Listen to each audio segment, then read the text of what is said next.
Hello students, welcome to the channel and the video.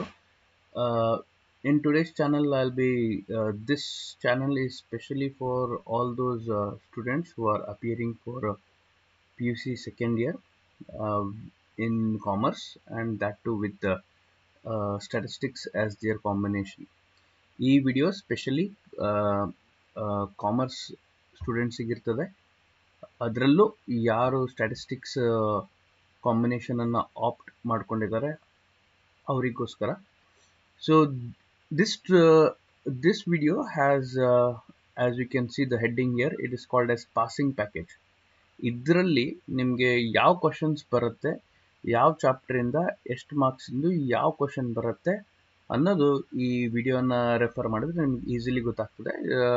ಇದನ್ನು specially ಆ ಸ್ಟೂಡೆಂಟ್ಸಿಗೋಸ್ಕರ ಮಾಡಿರೋದು ಯಾರು ಲಾಸ್ಟ್ ಮಿನಿಟ್ನಲ್ಲಿ ಓದ್ತಿರ್ತಾರೆ ಅವರಿಗೋಸ್ಕರ. Still there is exactly 1 month time.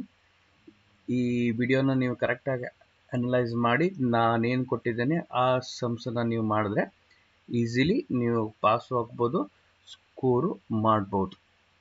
Okay, let us start the video with an explanation of the chapters. So ಇದರಲ್ಲಿ first chapter, as we all know, it is of vital statistics. ಇದರಲ್ಲಿ 10 ಮಾರ್ಕ್ಸಿನ problem ಇರ್ತದೆ. This chapter contains the weightage of this chapter is 10 marks. ಅದರಲ್ಲಿ 10 ಮಾರ್ಕ್ಸಿಗೆ ಒಂದು question ಬರ್ತದೆ. ಹೇಗೆ ಕೇಳ್ಬೋದು? ಇದು STDR ಮೇಲೆ ಒಂದು ಕ್ವಶನ್ ಫಿಕ್ಸ್ ಇರುತ್ತೆ. STDR ಮೇಲೆ 10 ಮಾರ್ಕ್ಸಿಗೆ ಒಂದು ಕ್ವಶನ್. ಅದರಲ್ಲೂ ನೀವು ಮಾತ್ರ ಟೆಕ್ಸ್ಟ್ ಬುಕ್ ಇದ್ರೆ ಎಕ್ಸಾಂಪಲ್ ನಂಬರ್ 28, 29 ಅನ್ನ ರೆಫರ್ ಮಾಡಿದ್ರೆ ಸಾಕು, ಅದು ಎರಡರಲ್ಲೇ ಒಂದನ್ನು ಬರುತ್ತೆ. And in the next video ನಾನು ಈಗ ಏನೇನು ಇದನ್ನ ಎಕ್ಸ್ಪ್ಲೇನ್ ಮಾಡಿರ್ತೇನೆ ಅದ್ರದ್ದೆಲ್ಲರದು ಪ್ರಾಬ್ಲಮ್ಸನ್ನು ಸೊಲ್ಯೂಷನ್ ಮಾಡು ನಾನು ವಿಡಿಯೋಸನ್ನು ಅಪ್ಲೋಡ್ ಮಾಡ್ತೇನೆ. ದಯವಿಟ್ಟು ನೀವು ನೆಕ್ಸ್ಟ್ ವಿಡಿಯೋಸನ್ನು ನೋಡ್ರಿ, ಕಲೀರಿ. Okay, the chapter wise explanation what I am doing now, the same thing, each and every problems which are mentioned here will be explained in the next videos. Please watch the videos and learn the problems. Okay, so after this STDR ಆದ್ಮೇಲೆ STDR ಕೇಳಿಲ್ಲ ಅಂದ್ರೆ GRR ಮತ್ತೆ NRR ಮೇಲೆ 5 marks each ಇರುತ್ತೆ. ಎರಡು ಸೇರ್ ಕೇಳ್ತಾರೆ, ಅದನ್ನ ನೀವು ಪರ್ಫೆಕ್ಟ್ ಮಾಡ್ಕೋಬೇಕಂದ್ರೆ ಎಕ್ಸಾಂಪಲ್ ನಂಬರ್ 18, 20 ಮಾಡ್ಕೊಳ್ಳಿ. So either this or this, ಈ ಎರಡರಲ್ಲೂ ಒಂದನ್ನ ಕೇಳ್ತಾರೆ. So that has 10 marks. Then coming for this chapter, index numbers. Index numbers total weightage is 15 marks. So in that, for 10 marks there will be one problem, and for 5 marks there will be one problem. 1 problem 10 marks ಇರುತ್ತದೆ, 1 problem 5 marks ಇರುತ್ತದೆ. So 10 marks ಯಾವ್ದು ಕೇಳ್ಬೋದು ಅಂದ್ರೆ ಇದು fix question ಇರುತ್ತೆ. ಇದು FRT TRT, Fisher's number ಕೊಡ್ಬೋದು, marshals number ಕೊಡ್ಬೋದು. FRT TRT ನ ಟೆಸ್ಟ್ ಮಾಡ್ರಿ ಅಂತ ಹೇಳ್ತಾರೆ. So for that you have to refer example number 26 and 27 from the textbook. Then apart from this, ಇದು ಕೇಳಿಲ್ಲ ಅಂದ್ರೆ 10 ಮಾರ್ಕ್ಸ್ಗೆ ಇದು ಕೇಳ್ತಾರೆ ಅವರು. All the price index number ಅಂದ್ರೆ Laspeyres, Paasche's, Marshall, Dorbish, Fisher, ಅದನ್ನ 10 ಮಾರ್ಕ್ಸ್ಗೆ ಪ್ರೈಸ್ ಕೇಳ್ಬೋದು, ಕ್ವಾಂಟಿಟಿನೂ ಕೇಳ್ಬೋದು. For that you have to refer question number 4 and question number 18. Then for 5 marks ಈ ಎರಡರಲ್ಲಿ ಒಂದು ಕೇಳ್ಬೋದು. ಕೆಲ್ಲಿಸ್ ಇಂಡೆಕ್ಸ್ ನಂಬರ್ ಕೇಳ್ಬೋದು for 5 marks. So for that you have to refer example number 6 and consumer price index number for 5 marks. For that you have to refer example number 31 and 30. Consumer price index ನಲ್ಲಿ ಎರಡು ಇರುತ್ತೆ, ಒಂದು aggregate expenditure method ಮತ್ತೊಂದು family budget method. ಹೆಚ್ಚಾಗಿ family budget method ಕೇಳ್ತಾನೆ ಅವನು.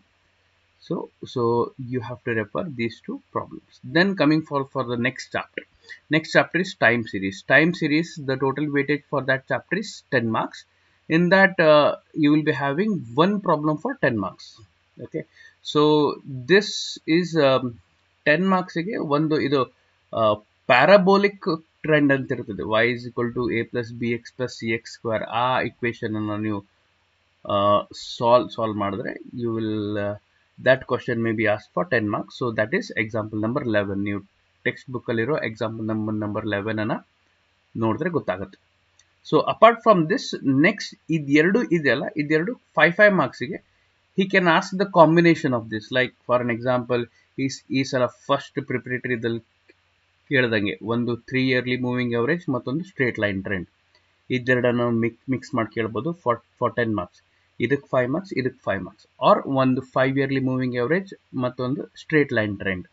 So ಇದನ್ನು ನೀವು ಪರ್ಫೆಕ್ಟ್ ಮಾಡ್ಕೋಬೇಕು. ಅಂದರೆ ಟೈಮ್ ಸೀರೀಸಲ್ಲಿ 3 ಇಯರ್ಲಿ 5 ಇಯರ್ಲಿಗೆ for 5 marks. For that you have to refer example number 5 and 6. Then for straight line trend, again it will be asked for 5 marks, example number 9 and 10.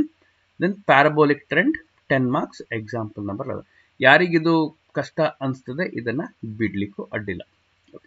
Then interpolation and extrapolation, easy chapter, easy marks. ಒಂದೇ question ಇರುತ್ತೆ for 5 marks, 2 missing values ಇರೋದು. Newton's method ನೋಡೋದು ಬೇಡ, ಇದರಲ್ಲಿ binomial expansion ನೋಡ್ಕೊಂಡ್ರೆ ಸಾಕು. ಯಾಕಂದ್ರೆ ಇರೋದೇ 5 ಮಾರ್ಕ್ಸ್, ಇದರಲ್ಲಿ ಇದೇ ಕೇಳಬೇಕು ಅವನು, ಇದು ಬಿಟ್ಟರೆ ಬೇರೆ ಕೇಳಲಿಕ್ಕೆ ಬರಲ್ಲ. ಅದಕ್ಕೆ ಎಕ್ಸಾಂಪಲ್ ನಂಬರ್ 4 and 5 ಅನ್ನ ಪ್ಲೀಸ್ ನೋಡ್ಕೊಳ್ಳಿ. ದೆನ್ ನೆಕ್ಸ್ಟ್ 2 ಚಾಪ್ಟರ್ಸ್ ನಾನು ಪಾಸಿಂಗ್ ಪ್ಯಾಕೇಜ್ ಅಲ್ಲಿ ಇನ್ಕ್ಲೂಡ್ ಮಾಡಲ್ಲ, ಬಿಕಾಸ್ ಇದು ಸ್ವಲ್ಪ ಜನರಿಗೆ ಯಾರು ಪಾಸ್ ಆಗ್ಲಿಕ್ಕೆ ವಿಚಾರ ಮಾಡ್ತಿರ್ತಾರೆ ಅವರಿಗೆ ಸ್ವಲ್ಪ ಡಿಫಿಕಲ್ಟ್ ಅನಿಸ್ತದೆ. ಸೊ ಇದ್ರ ಬಗ್ಗೆ ನಾನು ಈ ವಿಡಿಯೋದಲ್ಲಿ ಮಾತಾಡಲ್ಲ. But those are trying to score, ಈ 2 ಚಾಪ್ಟರ್ಸ್ ಇಂದ ನಾನು ಇಂಪಾರ್ಟೆಂಟ್ ಕ್ವಶನ್ಸ್ ಅನ್ನ ಬಿಡಿಸಿ ವಿಡಿಯೋನ ಅಪ್ಲೋಡ್ ಮಾಡಿರ್ತೇನೆ, ಪ್ಲೀಸ್ ಆಮೇಲೆ ನೋಡ್ಕೊಳ್ಳಿ. Okay, so these 2 chapters have been excluded in this video because this video is only for those who are looking for a passing package. So they might find these 2 chapters difficult, so I am not including them here. So if you want questions on these 2 chapters, specifically important questions on these 2 chapters, that will be uploaded on my channel. You can watch it later. Then coming for the next chapter, next chapter ನೋಡಿದ್ರೆ statistical quality control 5 ಮಾರ್ಕ್ಸ್ಗೆ ಒಂದು problem ಇರ್ತದೆ. So ಅದರಲ್ಲಿ X bar R chart ಮತ್ತೆ N P ಮತ್ತೆ C chart, ಇದು control charts ಮೇಲೆ ಇರ್ತದೆ. ಇದರಲ್ಲಿ ನೀವು ನೋಡ್ಕೊಳ್ಬೇಕಾಗಿದ್ದು ಇಷ್ಟೇ, U C L, L C L ಮತ್ತೆ ಸಿ ಎಲ್, ಇದು ಮೂರದ್ದು ಇದಕ್ಕೊಂದು ಫಾರ್ಮುಲಾ ಇರುತ್ತೆ, ಇದಕ್ಕೊಂದು ಫಾರ್ಮುಲಾ ಇರುತ್ತೆ, ಇದಕ್ಕೊಂದು ಫಾರ್ಮುಲಾ ಇರುತ್ತೆ, ಇದಕ್ಕೊಂದು ಫಾರ್ಮುಲಾ. ಸೊ 4 ಫಾರ್ಮುಲಾ ಹೇಗಾದ್ರೂ ಮಾಡ್ಕೊಂಡು ಬಹಟ್ ಮಾಡ್ಕೊಳ್ಳಿ ಅಥವಾ ನೆನ್ಪು ಮಾಡ್ಕೊಳ್ರಿ. Then you can solve these examples, example number 9, 10, example number 11 and 13. So ಇದನ್ನಿಷ್ಟು ಮಾಡ್ಕೊಂಡ್ರೆ ಈಸಿಯಾಗಿ ಅರ್ಥ ಆಗುತ್ತೆ. Then coming for the last chapter operations research. So ಇದರಲ್ಲಿ 15 ಮಾರ್ಕ್ಸ್ ಇರುತ್ತೆ. ಸೊ ಎಲ್ಲ 5 ಮಾರ್ಕ್ಸ್ ಇಂದೇ problem. So operation research weightage is 15 marks. In that all the problems will be of 5 marks. So let me start from the first one. Linear programming problem, LPP ಅಂತ ಇರುತ್ತೆ, graph ಇರುತ್ತೆ ಇದರಲ್ಲಿ.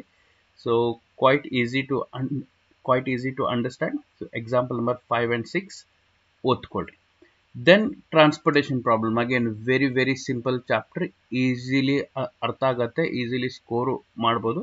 Example number 4 and 5. So transportation ಅಲ್ಲಿ 2 method ಇರುತ್ತೆ, ಒಂದು north West corner rule ಅಂತಿರುತ್ತೆ, ಮತ್ತೊಂದು list cost method ಅಂತಿರುತ್ತೆ. ಎರಡನ್ನು ನಾನು ನೋಡ್ಕೊಳ್ಬೇಕು.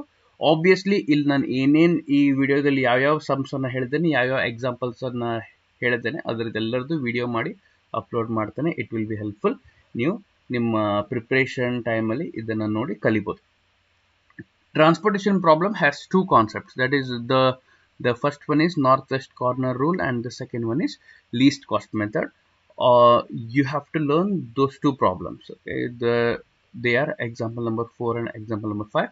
Obviously I will be solving all the problems what I have mentioned here, so that it will be helpful for you to learn and score or at least pass. Then next ಬರೋಣ game ಥಿಯರಿಗೆ. Game ಥಿಯರಿದಲ್ಲೂ 1 marks ಒಂದು question ಕೇಳ್ತಾರೆ, ಅದು dominance ಮೇಲೆ ಆಗಿರ್ತದೆ most of the times, ಆದರೂ maximum minimax ನೋಡ್ಕೊಳ್ರಿ, ಈಸಿ ಇದೆ.